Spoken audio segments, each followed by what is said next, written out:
The first gunshot of the evening pierced the tranquility of Fort Lyon, Colorado Territory, in the spring of 1875.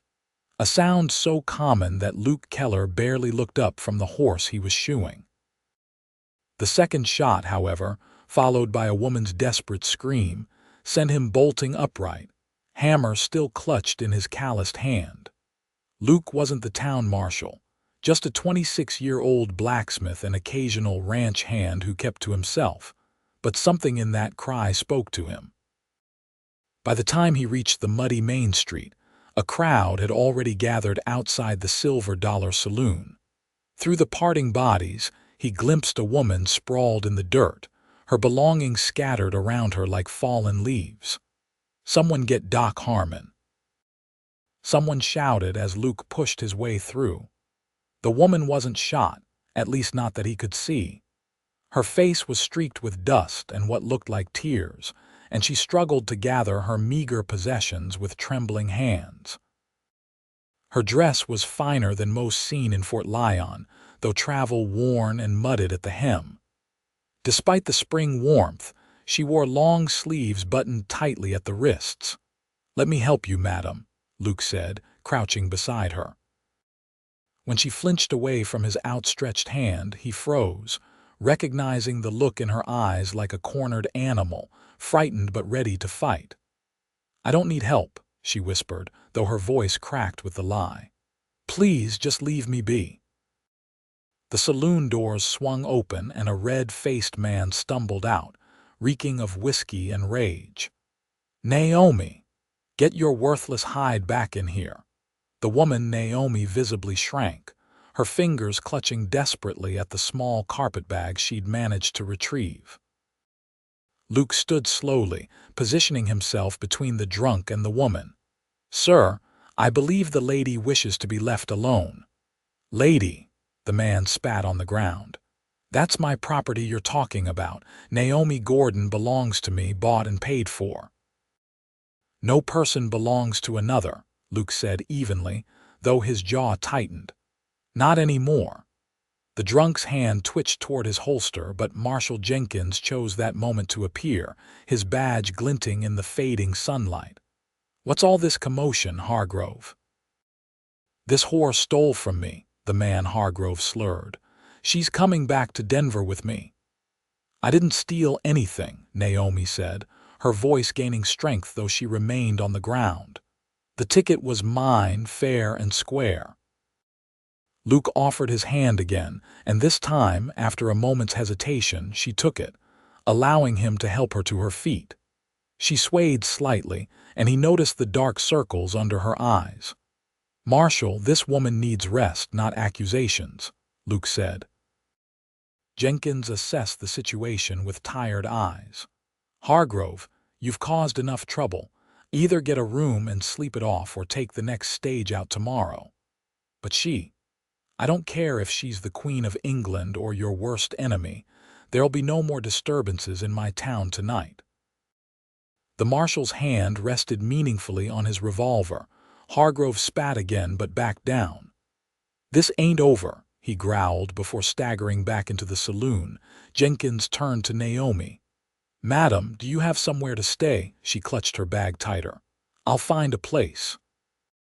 "The boarding house is full with the cattle buyers in town," someone offered. Luke surprised himself by saying, "Mrs. Patterson has a spare room. I can take you there."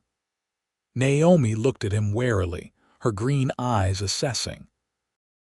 She couldn't be more than 22, Luke guessed, but something in those eyes spoke of years beyond her age. "Why would you help me?" she asked quietly. Luke shrugged. "Because you need it. And Mrs. Patterson is a good woman who doesn't ask too many questions." The crowd began to disperse now that the excitement was over, and Luke noticed Naomi sway again on her feet. "When did you last eat, Miss Gordon?" Her lips pressed together. "Yesterday, maybe." Luke nodded. "Mrs. Patterson will have dinner ready if you'll follow me." After a moment's consideration, she nodded, bending to gather the last of her scattered belongings. When she reached for a small book, Luke noticed how her sleeve rode up slightly, revealing mottled purple bruises encircling her wrist like a macabre bracelet. She quickly tugged the fabric down, but their eyes met, and he knew she'd seen his recognition. Luke said nothing, just picked up the book and handed it to her. "This way," he said gently. The walk to the widow Patterson's house was silent but not uncomfortable. Luke matched his typically long strides to Naomi's more hesitant pace. The sun was setting over the distant mountains, painting the humble buildings of Fort Lyon in gold. Despite the town's modest size, it served as an important stop between the larger settlements of the Colorado Territory, situated as it was along the Arkansas River. Mrs. Patterson answered the door with flour-dusted hands and a questioning look that softened when she saw Naomi's state. "Martha, this is Miss Gordon. She needs a place to stay for a few nights," Luke explained. The older woman's kind eyes took in Naomi's disheveled appearance. "Of course. The blue room is ready, though I wasn't expecting company." "I can pay," Naomi said quickly, reaching into her bag. Mrs. Patterson waved her hand. "We'll discuss that after you've had a proper meal and rest. Come in, child." Luke tipped his hat. "I'll leave you in Mrs. Patterson's capable hands." "Mr. Keller," Naomi said softly as he turned to go. "Thank you," he nodded once. "Luke, just Luke is fine." "Naomi," she replied, the ghost of a smile touching her lips before she followed Mrs. Patterson inside. That night, as Luke sat on his small porch watching the stars emerge, he couldn't shake the image of those bruises from his mind, nor the fear in Naomi's eyes when Hargrove had appeared. He'd seen that kind of fear before in his own mother's eyes, years ago. Luke had left his father's ranch in Kansas at 16, unwilling to witness another moment of the man's cruelty. 10 years of wandering had eventually led him to Fort Lyon, where he'd found a measure of peace working with his hands and keeping to himself. He had no desire to involve himself in someone else's troubles. Yet something about Naomi Gordon's quiet dignity in the face of her situation stirred something within him, a protective instinct he thought he'd buried long ago. "Not my problem," he muttered to himself, sipping the last of his coffee. But even as he said it, Luke knew he was already involved, whether he wanted to be or not. The next morning dawned clear and bright, the kind of pristine spring day that made the harshness of the frontier seem worthwhile.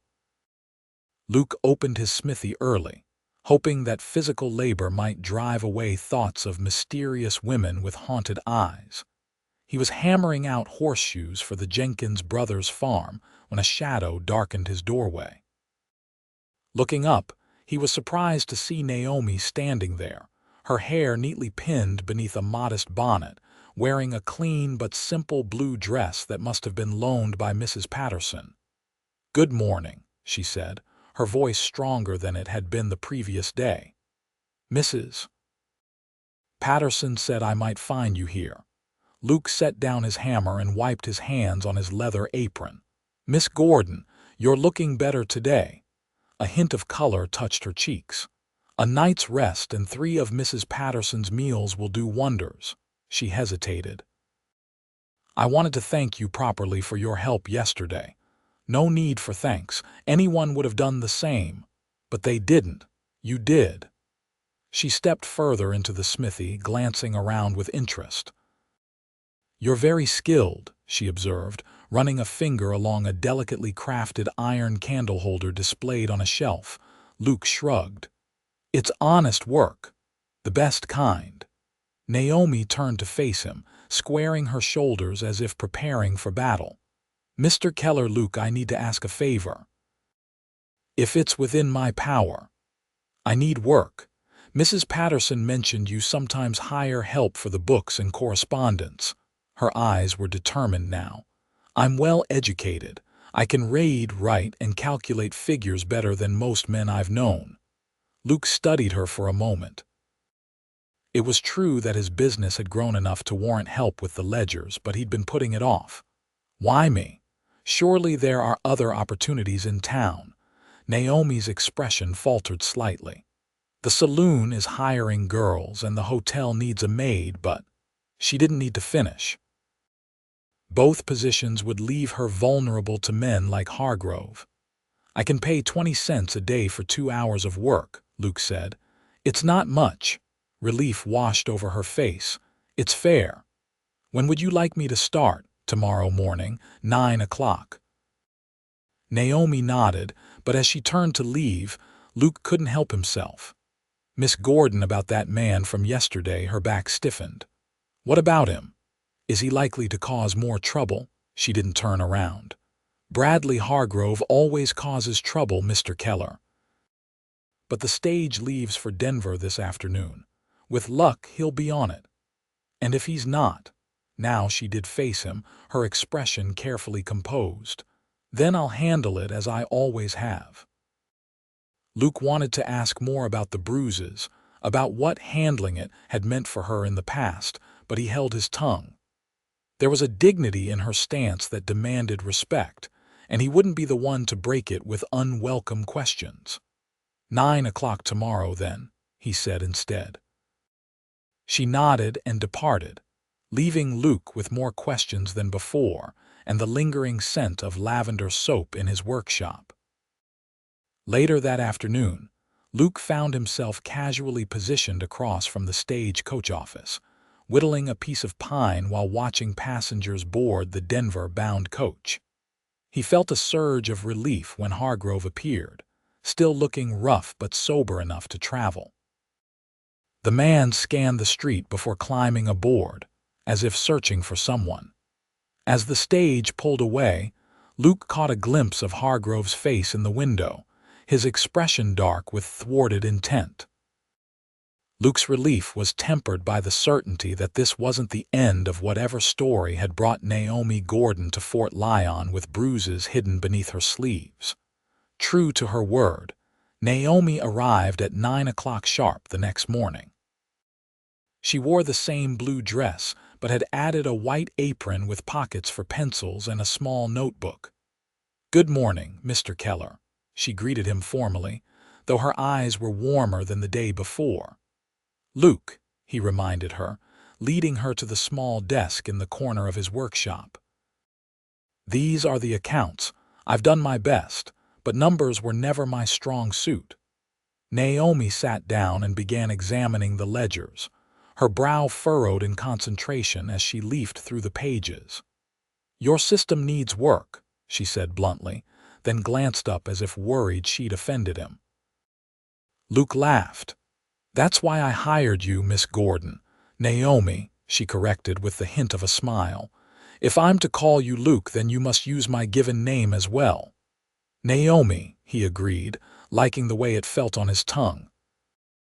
She worked diligently for the next 2 hours, occasionally asking questions about specific transactions or customers. Luke was impressed by her quick mind and methodical approach. By the time she was finished for the day, she had reorganized his entire bookkeeping system and identified 3 customers who had failed to pay their accounts in full. "You've done more in 2 hours than I could have managed in 2 days," Luke admitted as he walked her to the door. Naomi tucked a stray strand of auburn hair behind her ear. "I enjoy bringing order to chaos," she said simply. Over the next 2 weeks, a routine developed. Naomi would arrive each morning, work on Luke's books, then spend the afternoon helping Mrs. Patterson or seeking other small jobs around town. Luke learned that she had secured a position reading to Mrs. Hollister, an elderly blind woman, 3 afternoons a week. They spoke little of personal matters. Luke respected her privacy, and Naomi offered no information about her past or the circumstances that had brought her to Fort Lyon.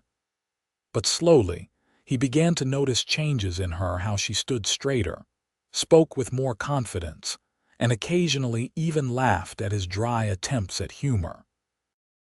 The bruises on her wrists faded from purple to yellow to nothing, but Luke sometimes caught her absently rubbing them, as if the memory of their presence remained. One evening, as Luke closed the smithy, he spotted Naomi sitting alone on a bench near the church, staring at the sunset with a book unopened in her lap. Something about her solitary figure compelled him to approach. "Beautiful evening," he said, stopping a respectful distance away. Naomi started slightly, then relaxed when she saw him. "Yes, it is." After a moment's hesitation, she patted the bench beside her. "Would you care to join me?" Luke sat, careful to maintain proper space between them. "What are you reading?" She showed him the cover, Wordsworth's poetry. "Mrs. Hollister gave it to me. She says she no longer needs books when she has the verses memorized." "Would you read some?" Luke asked. "I've little education in poetry." Naomi looked surprised but pleased. She opened to a marked page and began to read, her voice gaining strength and emotion as she continued. Luke found himself watching her more than listening to the words, the way the fading light gilded her profile, how her lips formed each syllable with care. When she finished, she looked up to find him studying her. Something passed between them in that moment, a recognition, perhaps, of kindred spirits despite their different paths. "You read beautifully," Luke said softly. "Thank you." Naomi closed the book. "My father was a schoolteacher. He believed education was the greatest gift he could give me." It was the first personal information she had volunteered, and Luke treasured it like a rare gem. He was right. Yes. Her expression clouded, though not everyone appreciates an educated woman. Luke thought of his own mother, who had taught herself to read from the Bible and kept it secret from his father. "Some men fear what they don't understand," he said. Naomi turned to look at him directly, her green eyes searching his. "And you, Luke Keller, do you fear educated women?" "No," he answered honestly. "I admire them." A small smile touched her lips. "Good answer." They sat in comfortable silence as the last rays of sunlight disappeared behind the mountains. When the evening chill began to set in, Luke stood and offered his arm. "May I walk you back to Mrs. Patterson's?" Naomi hesitated only briefly before accepting. "Thank you." As they strolled through the quiet streets, Luke was acutely aware of her hand resting lightly on his arm, of the subtle lavender scent that seemed to follow her. "There's a social at the church this Saturday," he found himself saying. "Nothing fancy, just music and dancing, some food. Might you consider attending?" Naomi's steps faltered slightly. "I don't think I should, because of dancing." "Because I'm still a stranger here," she said carefully. "And strangers are always the subject of talk." Luke nodded, understanding her reluctance. "You wouldn't have to go alone. Mrs. Patterson always attends." "And you?" Naomi asked, looking up at him. "Do you attend these socials?" Luke rubbed the back of his neck. "Not usually. I'm not one for crowds." "Then we have that in common," she said with a small smile. They had reached Mrs. Patterson's gate. Naomi released his arm and took a step back. "Thank you for the company, Luke." "It was my pleasure, Naomi." As he watched her disappear into the house, Luke realized that, for the first time in years, he was considering attending a social gathering, and all because of a woman with secrets in her eyes and fading bruises beneath her sleeves. Saturday arrived clear and pleasant. Luke spent the morning in his workshop, then closed early to bathe and change into his good clothes, a clean white shirt, black vest, and the only pair of trousers without patches or stains. He even polished his boots, a task he usually neglected. As he approached the church, Luke could hear fiddle music and laughter spilling into the evening air. He hesitated at the edge of the lantern light, his old reluctance to join in community gatherings warring with his hope of seeing Naomi. "Mr. Keller, what a surprise," Mrs. Patterson called from the church steps. "I don't believe I've seen you at a social since last Christmas." Luke removed his hat. "Evening, Mrs. Patterson. Thought I'd make an appearance." The widow's knowing eyes twinkled. "She's inside." Took some convincing, mind you, but I told her a pretty young woman shouldn't hide away forever. Luke felt heat rise to his face. "I don't know what you mean, madam." Mrs. Patterson just patted his arm. "Of course you don't, dear. Now go on in before all the pie is gone." The church hall was transformed for the evening, with lanterns casting a warm glow over trestle tables laden with food. At one end, 3 men played fiddle, banjo, and harmonica while couples danced a lively reel. Children darted between adults, playing games of their own invention. Luke scanned the room, finally spotting Naomi near the punch bowl, deep in conversation with the preacher's wife. She wore a dress he hadn't seen before, a modest but becoming gown of deep green that complemented her auburn hair, which was styled more elaborately than usual with small white flowers tucked into the pins. As if sensing his gaze, she looked up, their eyes meeting across the crowded room. A flush spread across her cheeks, but she offered a small smile of recognition. Luke made his way toward her, nodding greetings to townspeople who expressed surprise at his presence. By the time he reached the punch bowl, the preacher's wife had moved on to other guests. "You came," Naomi said, her voice barely audible above the music. "So did you," Luke replied. "That's a nice dress." She smoothed the fabric self-consciously. "Mrs. Patterson insisted on lending it to me. She says it belonged to her daughter before she married and moved to California." "It suits you." Luke shifted uncomfortably, unused to making such comments. "Are you enjoying yourself?" Naomi glanced around the room. "Everyone has been very kind, though I suspect they're all curious about the mysterious stranger in their midst." "Small towns run on curiosity," Luke agreed. "But folks here are decent. They'll respect your privacy." "I hope so." Her fingers absently traced the edge of her sleeve, a habit Luke had noticed whenever she seemed anxious. The music changed to a slower waltz and couples moved onto the dance floor. Luke cleared his throat. "Would you care to dance, Naomi?" Surprise flickered across her face. "You dance poorly," he admitted with a rueful smile, "but I know the steps well enough not to disgrace us both." After a moment's hesitation, she nodded. "I'd like that." Luke offered his hand, and Naomi placed hers in it, allowing him to lead her to the edge of the dance floor. He placed his other hand respectfully at her waist, maintaining a proper distance between them as they began to move to the music.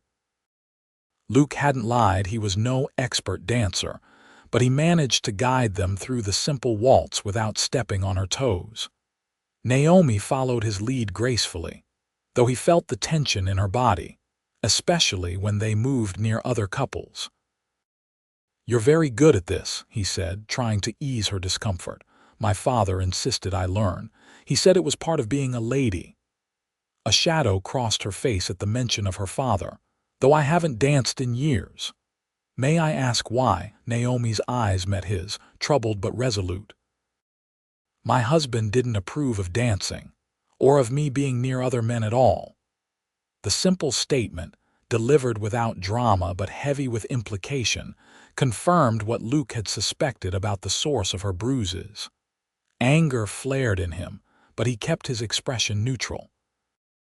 "I see," he said carefully. "And now I'm a widow," she replied, her voice steady. "Or at least, that's what I tell people." The music continued around them, but Luke felt as though they were suddenly alone in the room. "And the truth," Naomi's grip on his hand tightened slightly. "The truth is complicated, Luke, and not suited for a church social." Before he could respond, the music ended, and couples around them applauded the musicians. Naomi stepped back from his embrace, her expression closing like a door being shut. "Thank you for the dance," she said formally. "If you'll excuse me, I promised Mrs. Patterson I would help serve the pie." Luke watched her walk away, understanding that she had shared as much as she was able to in that moment. The revelation of her marriage and the implication of her escape from it explained much about her situation, including Hargrove's pursuit and her reluctance to speak of her past. The rest of the evening passed pleasantly enough, with Luke participating more than he usually would in the community gathering. He noticed that Naomi was never without company. The women of Fort Lyon seemed to have taken her under their collective wing, keeping her engaged in conversation and introducing her to others. As the social wound down, Luke found himself helping to stack chairs alongside Reverend Barnes. The older man worked silently for a few minutes before speaking. "That young lady has known trouble," he said quietly, nodding toward where Naomi was helping wrap leftover food for distribution to those in need. Luke stacked another chair. "Most folks on the frontier have known their share." "True enough." The Reverend paused. "But not all troubles are the same, son. Some leave marks on the soul that go deeper than what we can see." "With respect, Reverend, Miss Gordon's past is her own business." Barnes nodded approvingly. "Indeed it is. And it speaks well of you that you recognize that." He placed a hand on Luke's shoulder. "Just remember that healing takes time, and some wounds need more than just bandages." Luke understood the Reverend's meaning all too well. He had spent years building walls around his own painful memories, knowing that time alone hadn't been enough to heal them. As the last of the townspeople departed, Luke found himself walking beside Naomi and Mrs. Patterson in the cool night air. The widow chatted cheerfully about the success of the social, seemingly oblivious to the tension between her companions. When they reached Mrs. Patterson's gate, the older woman suddenly remembered something she'd left at the church. "You two go on ahead. Luke, be a gentleman and see Naomi to the porch. I'll be along directly." Before either could protest, Mrs. Patterson was hurrying back toward the church, leaving them alone in the silver moonlight. "Mrs. Patterson is about as subtle as a cattle stampede," Luke said dryly. Naomi laughed softly, the sound warming Luke more than he cared to admit. "She means well." They walked to the porch in companionable silence. At the steps, Naomi turned to face him. "Luke, about what I said while we were dancing, you don't owe me explanations," he interrupted gently. "No, but I want you to understand." She took a deep breath. "Bradley Hargrove works for my husband, Thomas Gordon. Thomas is a banker in Denver, well-respected and influential. He's also a monster behind closed doors." Luke said nothing, allowing her the space to continue at her own pace. 3 weeks ago, I finally gathered the courage to leave. I took money I'd been secretly saving and bought a ticket to my cousin's home in Santa Fe." Her voice remained steady, but Luke could see the effort it cost her. "Thomas sent Hargrove to bring me back. He almost succeeded in Fort Lyon." "But you got away," Luke said quietly, "this time." Naomi's hands twisted together. "Thomas won't give up, Luke. Men like him don't accept defeat, especially not from their wives." "You're safe here," Luke said, the protective feeling in his chest growing stronger. Naomi shook her head. "No place is safe for long. I should continue to Santa Fe, but she stopped, seeming to struggle with her next words. "But what?" Luke prompted gently. "I've found unexpected peace here," she admitted. "With Mrs. Patterson, with the work, with you." The last words were barely audible. Luke's heart hammered in his chest. "Naomi."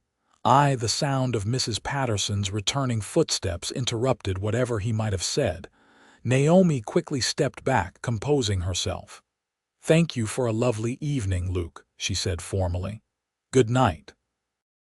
She disappeared into the house before Luke could respond, leaving him on the porch with 1,000 unspoken words on his lips, and the certainty that, whatever happened next, his life had irrevocably changed since Naomi Gordon had arrived in Fort Lyon.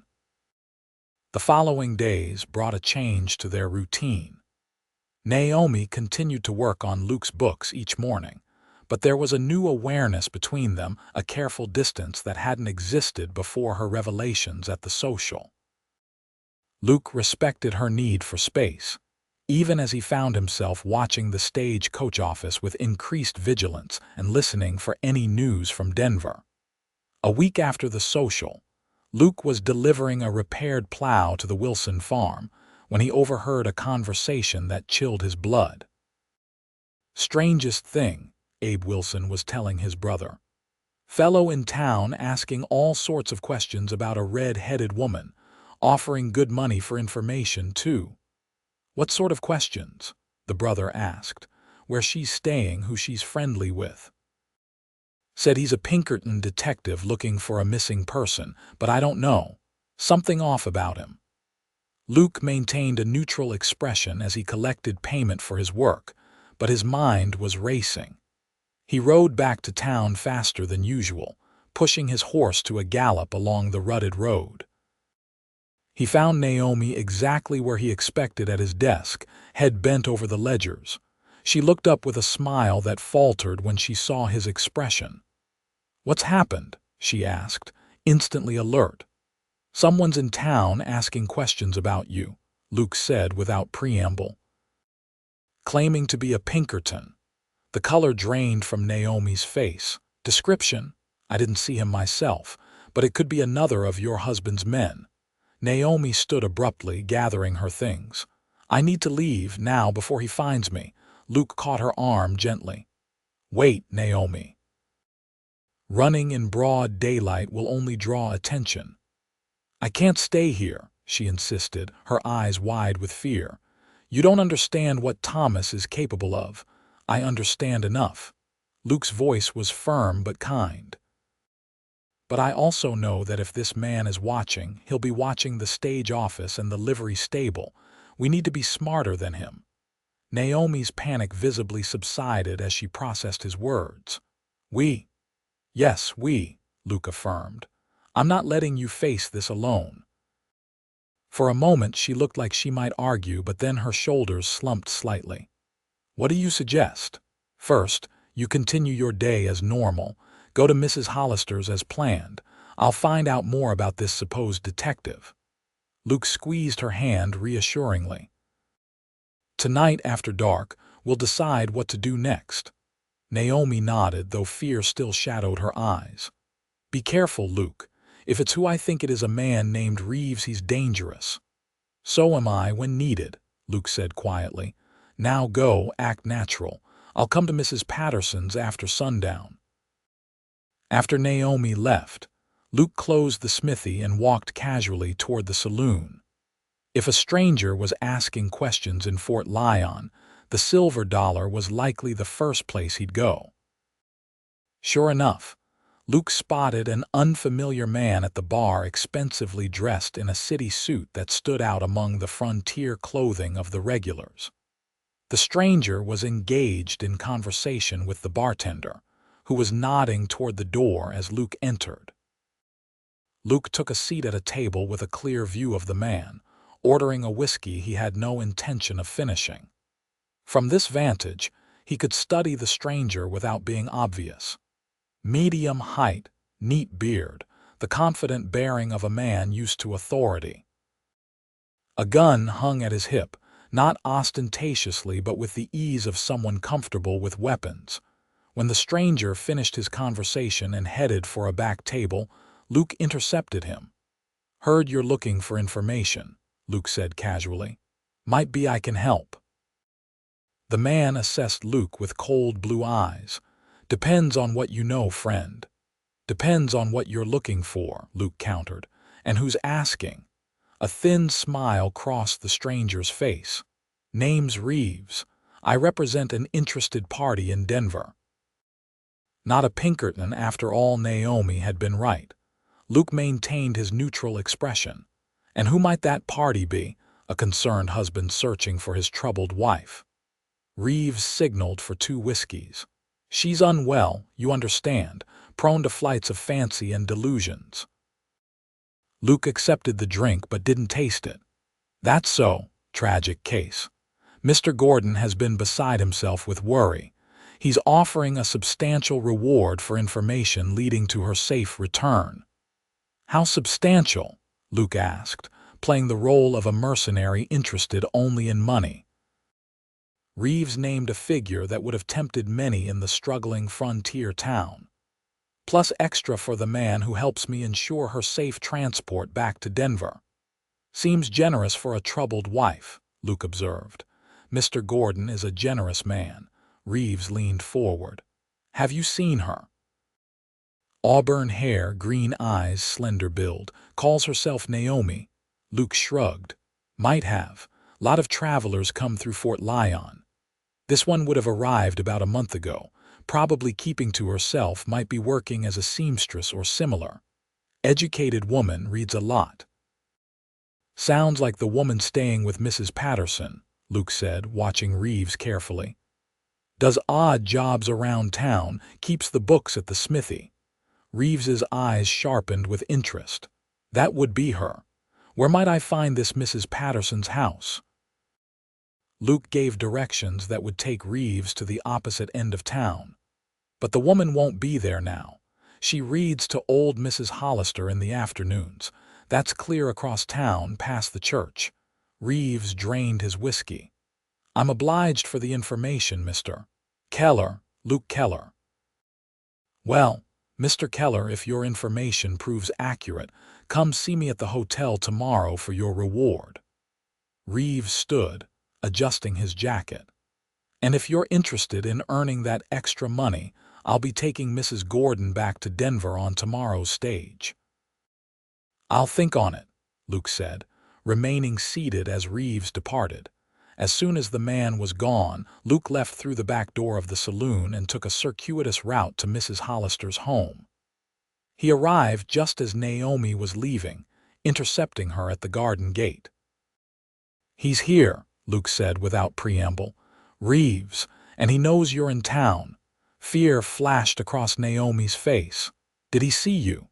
Did you speak to him? I did. I gave him false information, but it won't hold him for long in a town this size. Luke glanced around to ensure they weren't observed. We need to get you somewhere safe until we can figure out our next move. There's nowhere safe, Naomi said, her voice tight with desperation. As long as Thomas wants me back, he'll keep sending men, and if I don't return, eventually he'll come himself. Luke made a quick decision. My cabin. It's 3 miles outside of town, hidden in a stand of cottonwoods. Few people even know it exists. Naomi hesitated. Luke, I can't ask you to risk yourself this way. You didn't ask, I offered. He held her gaze steadily. I won't let him take you back to a life of fear and pain, Naomi. Not while I have breath in my body. Something in his tone must have convinced her because she nodded. What do we do? Go back to Mrs. Patterson's as usual. Pack only what you absolutely need in a small bundle that won't be noticed. After dark, I'll come for you. Luke squeezed her hand reassuringly. We'll get through this. Thank you, Naomi whispered, her fingers tightening around his before she hurried away. Luke spent the rest of the afternoon making preparations. He visited the general store for supplies, the livery for his horse, and finally, the marshal's office. Jenkins looked up from his desk as Luke entered. Keller, what brings you by? Information, Luke said, closing the door behind him. About a man named Reeves who's in town. The marshal frowned. The fellow looking for the missing woman. He stopped by earlier, showed me papers from a Denver bank director about his unwell wife. Those papers are a lie, Luke said firmly. The woman he's looking for isn't unwell, she's escaping an abusive husband. Jenkins studied Luke thoughtfully. You seem mighty certain about that. I've seen the bruises, Marshal. Heard enough to know she's in danger if he takes her back. That may be so, Keller, but I can't interfere in a legal marriage based on your say-so. Not without evidence of wrongdoing on his part. Luke leaned forward. What if she were to disappear before he could find her? Would you be obliged to help him search? A slow smile spread across Jenkins' weathered face. Well now, I'd be obliged to make inquiries, of course. But Fort Lyon sits at a crossroads. People come and go all the time. Hard to keep track of everyone. I appreciate your understanding, Marshal. Jenkins held up a warning hand. I didn't say anything and you didn't hear anything. But Keller, if this turns violent, all bets are off. I won't have bloodshed in my town. Understood, Luke agreed, though privately he knew he would do whatever was necessary to protect Naomi. Night fell over Fort Lyon like a heavy blanket, bringing with it a hushed anticipation. Luke approached Mrs. Patterson's house from the back, avoiding the main street where Reeves might be watching. A single lamp burned in the kitchen window, the signal they had arranged. Mrs. Patterson herself opened the back door before Luke could knock. "She's ready," the widow whispered. "And before you ask, yes, I understand the risk. Some things are worth risking for." Luke squeezed the older woman's shoulder gratefully. "Thank you, Martha." Naomi appeared in the doorway, a small bundle clutched in her hands and a dark shawl covering her distinctive hair. Her face was pale but determined in the lamplight. "Ready?" Luke asked softly. She nodded. "As I'll ever be." Mrs. Patterson embraced Naomi fiercely. "God go with you, child. Remember what I told you, sometimes the bravest thing is to accept help when it's offered." Naomi's eyes glistened with tears. "I won't forget." They slipped out into the darkness, keeping to the shadows as they made their way to where Luke had tethered his horse at the edge of town. The night was clear, stars scattered across the vast Colorado sky like diamonds on black velvet. Luke helped Naomi mount, then swung up behind her. Her back was warm against his chest as they rode slowly until they cleared the town limits, then urged the horse into a canter across the open prairie. The cabin appeared after an hour's ride, just as Luke had described, a small, sturdy structure nestled among cottonwood trees beside a creek. In the moonlight, it looked peaceful, almost magical. "It's not much," Luke said as he helped Naomi dismount, "but it's solid and warm." Inside, the cabin was simple but well-maintained. A stone fireplace dominated one wall with a small table and 2 chairs nearby. A curtain partially separated a sleeping area from the main room. Everything was neat and organized, reflecting Luke's methodical nature. "You live here?" Naomi asked, looking around with interest. Luke nodded as he lit a lamp. "When I first came to Fort Lyon, I stayed in town, but after a year I needed—" He hesitated, searching for the right words. "Space, quiet, a place that was just mine." Naomi touched the spines of the books arranged on a small shelf. "I understand that need." Luke busied himself building a fire against the night's chill. "You can take the bed, I'll sleep by the fire." "Luke." Naomi's voice stopped his movements. "I don't know how to thank you for this." He straightened, meeting her gaze across the small room. "You don't need to thank me. I couldn't live with myself if I didn't help. Even knowing that Thomas will never stop looking, that as long as I remain his wife legally, he has the right to claim me." Her voice was steady, but Luke could hear the fear beneath the words. "Some legal rights matter less than what's right," Luke said firmly. "No man has the right to hurt another person, wife or not." Naomi's expression softened. "You're a good man, Luke Keller." The simple statement warmed him more than he cared to admit. "Get some rest, Naomi. We'll figure out our next steps in the morning." As he settled on a bedroll near the fire, Luke listened to Naomi's soft breathing from behind the curtain. He had no illusions about the difficulty of what lay ahead. Protecting her from Reeves and Gordon would not be simple. But in that moment, with Naomi safe under his roof, Luke felt a certainty he hadn't experienced in years. Whatever came, they would face it together. Luke woke at dawn, his body attuned to the rhythms of frontier life. For a moment, he was disoriented by the sound of another person's breathing in his cabin. Then he remembered Naomi, Reeves, the escape in the night. He rose quietly, added wood to the banked fire, and stepped outside to check their surroundings. The morning was clear and cool, the prairie stretching to the horizon in waves of green and gold. No sign of pursuit, though Luke knew that wouldn't last. When he returned, Naomi was awake, her hair loosely braided and her face freshly washed. Something about seeing her in the simple surroundings of his cabin struck Luke with unexpected force, as if she belonged there, in his private world. "Good morning," she said, her voice still husky with sleep. "I hope I didn't keep you from your bed." "I sleep better by the fire anyway," Luke assured her, busying himself with coffee preparations to hide the effect her presence was having on him. "Hungry?" They shared a simple breakfast of cornbread and jerky, discussing their situation in practical terms. Luke explained his conversation with Marshal Jenkins, while Naomi provided more details about Reeves and her husband. "Thomas has connections throughout Colorado territory," she explained.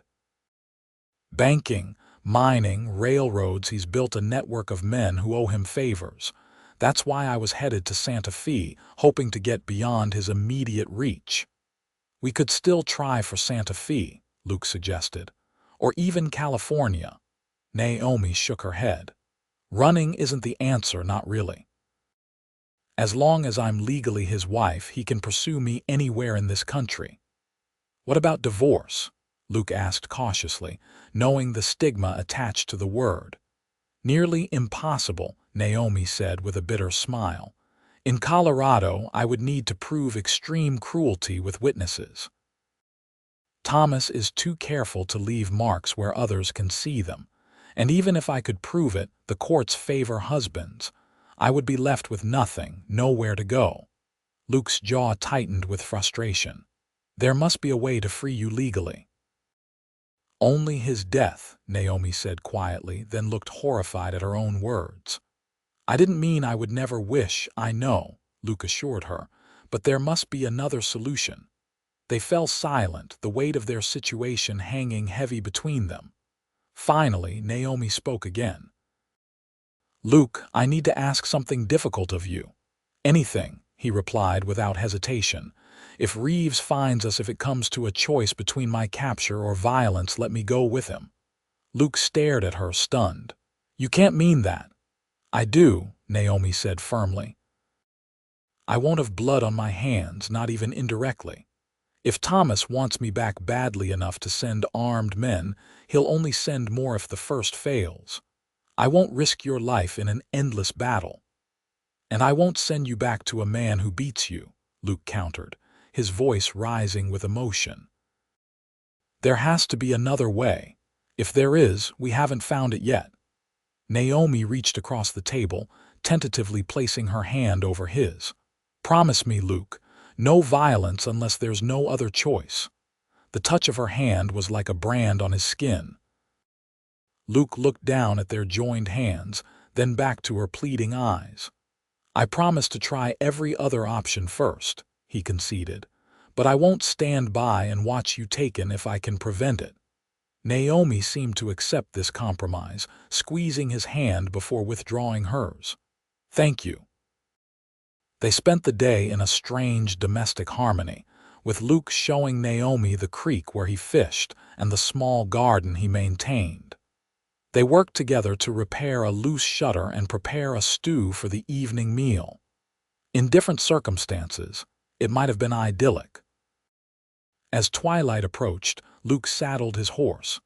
"I need to go into town, see what's happening with Reeves, find out if he's still looking or if he's given up." Naomi's expression tightened with worry. "Is that wise?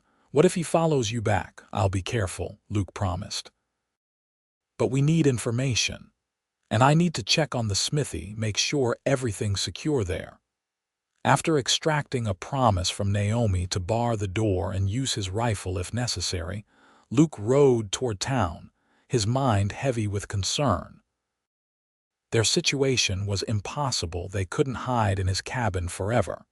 Yet Naomi couldn't safely return to society as long as Reeves searched for her. Fort Lyon was unusually quiet as Luke rode in, the main street nearly deserted in the fading light. He tethered his horse behind the smithy and entered through the back door, lighting a single lamp to check that everything was in order. He was examining the account book, the last one Naomi had organized for him, when the door creaked open behind him. "Looking for something specific, Keller?" Reeves's voice was casual, but the revolver in his hand was anything but. Luke turned slowly, keeping his hands visible. "Just checking my business, same as always." Reeves smiled thinly. "Interesting that you'd care about ledgers when you haven't been at your forge in 2 days." Around the same time, Mrs. Gordon disappeared. "Coincidence," Luke said flatly. "I've been hunting." "Is that what they call it these days?" Reeves stepped further into the smithy, his gun unwavering. "Let's not waste time with lies. I know you helped her leave town." "What I don't know is where you've hidden her." Luke maintained a neutral expression. "I don't know what you're talking about." "No." Reeves's smile vanished. Mrs. Patterson was more forthcoming after a bit of persuasion. Cold fear gripped Luke's heart. "If you've hurt her, the old woman is fine, scared but unharmed. She didn't know where you'd taken Naomi, only that you'd come for her after dark." Reeves circled Luke like a predator. "But you know, don't you?" "Even if I did, I wouldn't tell you," Luke said, calculating his chances of reaching his own gun before Reeves could fire. "I expected as much." Reeves sighed theatrically. "That's why I brought insurance." He whistled sharply and the back door opened again. 2 men entered, supporting between them the slumped form of Mrs. Patterson. The widow's face was pale, a bruise darkening on her cheek, but her eyes flashed with defiance when she saw Luke. "I'm sorry," she gasped. "They were waiting when I returned from church." Rage boiled in Luke's chest, but he forced himself to remain calm. "Let her go, Reeves. She has nothing to do with this. On the contrary, she helped harbor a man's runaway wife. That makes her very much involved." Reeves pressed the barrel of his gun against Mrs. Patterson's gray head. "Now let's try again. Where is Naomi Gordon?" Luke's mind raced. If he refused, Mrs. Patterson would pay the price. If he revealed Naomi's location, he would be sending her back to a life of abuse. Either choice was unbearable. "If I tell you," Luke said carefully, "you let Mrs. Patterson go." "Unharmed." "You have my word," Reeves agreed smoothly. "Your word means nothing," Luke spat. "I want her released first." Reeves considered this, then nodded to his men. "Take her outside, but stay within earshot." As the men escorted Mrs. Patterson out, she caught Luke's eye. Something in her expression gave him pause, a determination that belied her fragile appearance. Once they were alone, Reeves turned back to Luke. "Location, Keller. Now." Luke made his decision. "She's at my cabin, 3 miles west of town, following the creek past the old Jenkins place." "Stand of cottonwoods." Reeves studied him, searching for deception. "If you're lying." "I'm not. But Naomi won't come willingly." Luke met Reeves's gaze steadily. "And if you or Gordon ever hurt her again, I'll kill you both." The threat hung in the air between them, its sincerity unmistakable. Reeves merely smiled. "Bold words from a man at gunpoint. Tie him up," he ordered one of his men, who had returned from outside. "We'll deal with him after we retrieve Mrs. Gordon."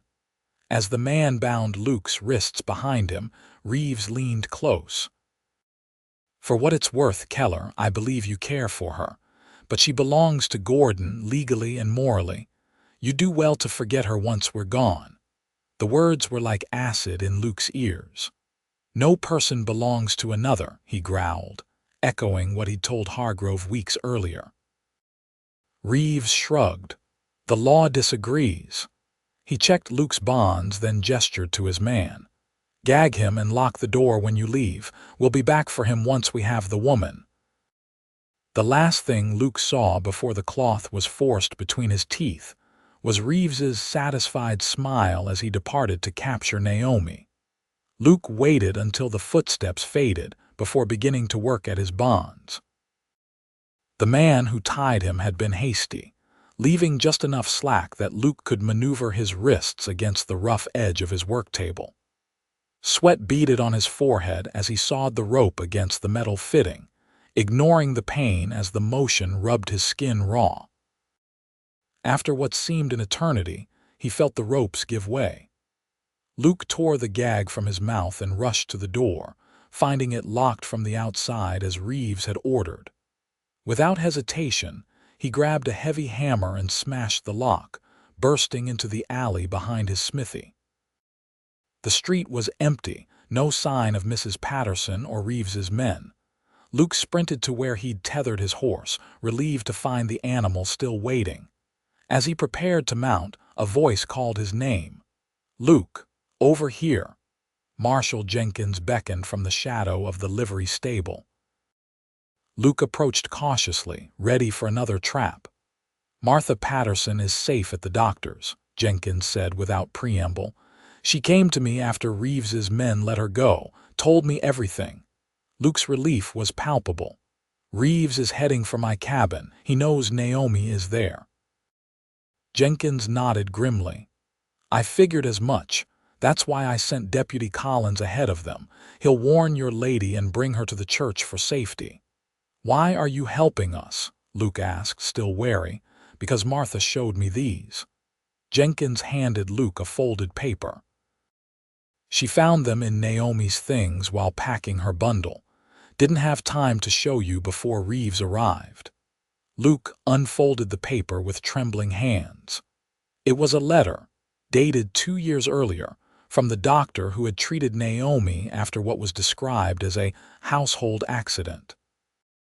The clinical language couldn't disguise the horror: broken ribs, dislocated shoulder, concussion, nor could it hide the doctor's suspicion about the true cause of the injuries. "There are more," Jenkins said quietly, "going back 5 years. She kept them hidden, documenting everything in case she ever found the courage to leave." Luke's hands clenched around the paper, his vision blurring with rage and grief. "This is evidence of extreme cruelty, enough for a divorce.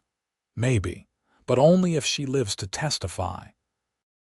Jenkins checked his pocket watch. "Reeves and his men left 10 minutes ago. You've got maybe a 30-minute head start thanks to Deputy Collins." Luke was already mounting his horse. "Thank you, Marshal." Jenkins touched the brim of his hat. "Don't thank me yet, son. This isn't over." "And Keller," he added as Luke prepared to ride. "Sometimes justice wears different faces out here. Remember that." With a nod of understanding, Luke spurred his horse toward the edge of town, praying he would reach Naomi before Reeves did. The night was pitch black, clouds having rolled in to obscure the moon and stars. Luke pushed his horse harder than was wise on the unfamiliar terrain, guided more by instinct than sight. His mind raced ahead to his cabin, to Naomi, to what might happen if Reeves reached her before Collins did. When he finally spotted the faint glow of lamplight through the trees, Luke's heart seized with fear. Had Reeves already arrived? Was Naomi still there, or had Collins managed to warn her? He approached cautiously, dismounting and tethering his horse a distance away. Moving silently through the trees, Luke drew his revolver, prepared for whatever he might find. The cabin door stood open, lamplight spilling onto the small porch. Luke crept closer, listening for voices or movement. When none came, he steeled himself and looked inside. The cabin was empty, but signs of a hasty departure were evident: drawers left open, a half-filled cup of coffee on the table, Naomi's shawl forgotten on a chair. Luke released a breath he hadn't realized he was holding. Collins had reached her in time. As he turned to leave, a sound from the darkened tree line made him freeze, the unmistakable click of a hammer being cocked. "Drop the gun, Keller," Reeves's voice commanded. Slowly. Luke complied, letting his revolver fall to the dirt. You're too late. She's gone. Reeves emerged from the shadows, his own gun trained on Luke's chest. So I see. A temporary setback. We'll find her. You won't, Luke said with more confidence than he felt. She has evidence against Gordon now, enough to secure a divorce and see him ruined. Something flickered across Reeves's face, surprise, perhaps, or concern. You're bluffing. Am I? Luke took a calculated risk, stepping closer to Reeves. 5 years of medical reports documenting his abuse. Witnesses willing to testify. It's over, Reeves. Gordon has lost. Reeves's expression hardened. Then so have you. He raised his gun. If I can't bring her back, I can at least ensure you never see her again. Luke tensed, preparing to lunge, but a shot rang out before either man moved. Reeves staggered, his face registering shock as he looked down at the spreading red stain on his chest. He collapsed to his knees, then pitched forward onto the ground. From the tree line emerged Naomi, a rifle clutched in her trembling hands. Behind her stood Deputy Collins, his own weapon drawn but unfired. Naomi, Luke breathed, crossing to her in 3 long strides. I thought you were gone. I couldn't leave, she whispered, her eyes fixed on Reeves's motionless form. Not without you. Collins approached cautiously, checking Reeves for signs of life. He's dead, he confirmed grimly. Clean shot. Naomi's hands were shaking so badly that Luke gently took the rifle from her. You weren't supposed to be here, he said. Collins was taking you to safety. I refused to go, Naomi said, her voice steadier now. I knew you would come back here looking for me, and I knew Reeves would follow. She finally tore her gaze from the body to look at Luke. I couldn't let him hurt anyone else because of me. Collins straightened up. I'll ride back to town, report what happened to the marshal. Self-defense, clear as day. I saw the whole thing. He mounted his horse, pausing to add, Don't leave tonight. Jenkins will want statements from both of you in the morning. As Collins rode away, Luke led Naomi back into the cabin, away from the grim scene outside. She moved mechanically, shock beginning to set in now that the immediate danger had passed. I killed a man, she said numbly as Luke guided her to a chair. You saved my life, Luke corrected gently, kneeling before her, and possibly your own. Tears began to stream down Naomi's face. I never wanted anyone to die, not even Reeves. I just wanted to be free. Luke took her hands in his. The marshal has your evidence against Gordon. With Reeves gone, you have a chance at that freedom now. At what cost? Naomi whispered. More violence, more pain. The cost of freedom is often high, Luke said softly, but you're not paying it alone anymore. Naomi looked into his eyes, really looked, for the first time since she'd emerged from the trees with the rifle. What she saw there seemed to steady her. No, she agreed. Not alone. Luke built up the fire and made fresh coffee while Naomi washed the tear stains from her face. They sat together at the small table, the events of the night settling around them like a heavy cloak. What happens now? Naomi asked finally. Luke considered his answer carefully. That depends on what you want, Naomi. Jenkins believes your evidence is enough for a divorce petition, especially given the circumstances. And after, her voice was small, uncertain, Luke reached across the table, his hand covering hers. After is up to you. You could continue to Santa Fe, start fresh where no one knows your story. Is that what you think I should do? I think, Luke said slowly, that you've had enough of other people deciding your life for you. Whatever you choose, it should be your choice alone. Naomi turned her hand beneath his so their palms met, fingers intertwining. And if my choice is to stay? Here in Fort Lyon, the question hung in the air between them, laden with meaning and possibility. Luke felt his heart hammering in his chest. Then I would be honored to help you build that life, he said quietly. In whatever capacity you wished.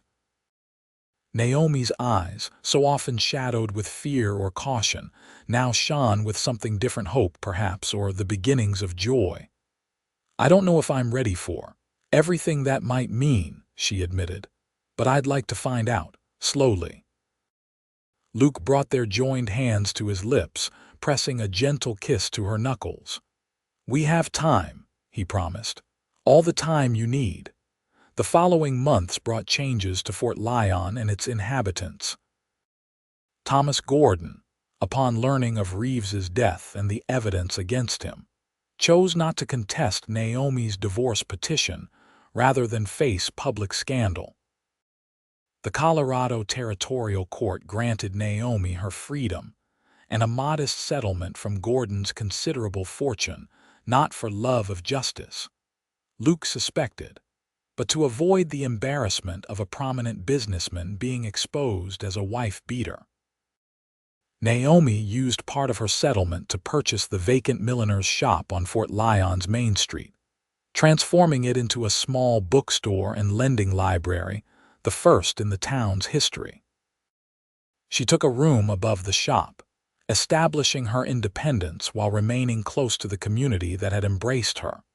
Luke continued his blacksmith trade, though he found reasons to visit the bookshop almost daily. Sometimes he brought coffee. Other times he simply came to sit and read during quiet afternoons. Their relationship progressed at the pace Naomi set cautious at first, then with growing confidence as the memories of her past receded. Their first kiss came 3 months after the night at the cabin, on a warm summer evening as Luke walked Naomi home from a town picnic. It was gentle and brief, but it marked a turning point and acknowledgement of what had been growing between them since the day she'd arrived in Fort Lyon. By autumn, Luke had begun construction on a new house midway between town and his cabin, on a pretty piece of land overlooking the river. When Naomi asked him about it, he simply said he was planning for the future. On Christmas Eve, with snow falling softly outside the church windows and the townspeople gathered for the holiday service, Luke knelt beside Naomi's pew and asked her to marry him. Her tearful yes was heard throughout the church, prompting applause and congratulations from their friends and neighbors. They were married in the spring of 1876, just over a year after Naomi had first arrived in Fort Lyon with bruises hidden under her sleeves. Mrs. Patterson hosted the reception in her garden, where wildflowers bloomed in riotous colors beneath the Colorado sky. Marshall Jenkins gave the bride away, and Reverend Barnes spoke of new beginnings and the healing power of love. As they danced their first dance as husband and wife, Luke held Naomi close, marveling at the journey that had brought them to this moment. "Happy," he whispered in her ear. Naomi looked up at him, her eyes clear and bright with joy. "More than I ever thought possible," she answered. "You never rushed me, Luke. You gave me the time and space to find myself again." "I knew you were worth waiting for," he said simply. "From the first moment I saw you, even covered in dirt in the middle of the street," she teased, "especially then." He brushed a kiss against her temple. "You were the bravest person I'd ever seen." As the music continued around them, Naomi rested her head against Luke's chest, listening to the steady beat of his heart. "Thank you," she murmured, "for seeing me when I was trying so hard to be invisible." Luke's arms tightened around her. "You could never be invisible to me, Naomi. Never." They moved together in perfect harmony, two souls who had found in each other not just love, but understanding, respect, and healing. And as the sun set over Fort Lyon, casting golden light through the windows of the reception, Luke and Naomi Keller danced toward their future, a future built on truth, trust, and the courage to begin again. 5 years later, Luke stood on the porch of their riverside home, watching as Naomi sat beneath an apple tree with their 3-year-old son, Thomas, named not for her former husband but for her beloved father. Beside them, Their 1-year-old daughter, Elizabeth, played with wooden blocks Luke had carved for her. The bookstore in town had flourished, expanding to include a small school where Naomi taught reading and writing to the children of Fort Lyon 3 days a week. Luke's blacksmith business had grown as well, allowing him to hire an apprentice and spend more time at home with his family. As Luke watched, Naomi looked up and caught his eye, her smile as radiant as the day he'd married her. She whispered something to Thomas, who jumped up and ran toward Luke with childish abandon. "Papa, Mama says it's story time," the boy called, his voice carrying across the yard. Luke scooped his son into his arms. "Is that so? And what story shall we hear today?" "The one about the brave lady and the blacksmith," Thomas declared, his favorite tale. Luke carried his son back to where Naomi sat with Elizabeth now cradled in her lap. As he settled beside his family, Luke met his wife's gaze with a look of pure contentment. "Once upon a time," Naomi began, her voice strong and clear in the afternoon light, "a lady arrived in a small town, carrying secrets and scars that no one could see." Luke listened to his wife tell their story, sanitized for young ears, but true in all the ways that mattered, and marveled at how far they had come. The bruises that had once marked Naomi's skin had long since faded, and with them, the shadows that had darkened her spirit. In their place had grown a life of joy, purpose, and deep, abiding love, a love built not on possession or control, but on patience, respect, and the freedom to choose one's own path. As the Colorado sun began its descent toward the mountains, casting long shadows across their land, Luke Keller thanked whatever fate or fortune had brought Naomi into his life that spring day in Fort Lyon. For in helping her find her strength, he had discovered his own heart's true purpose. And in the gentle touch of her hand against his as their children listened wide-eyed to their tale, he found the only truth that mattered. They had built something beautiful from broken beginnings, something that would endure long after their own story ended. That, Luke knew, was the greatest victory of all.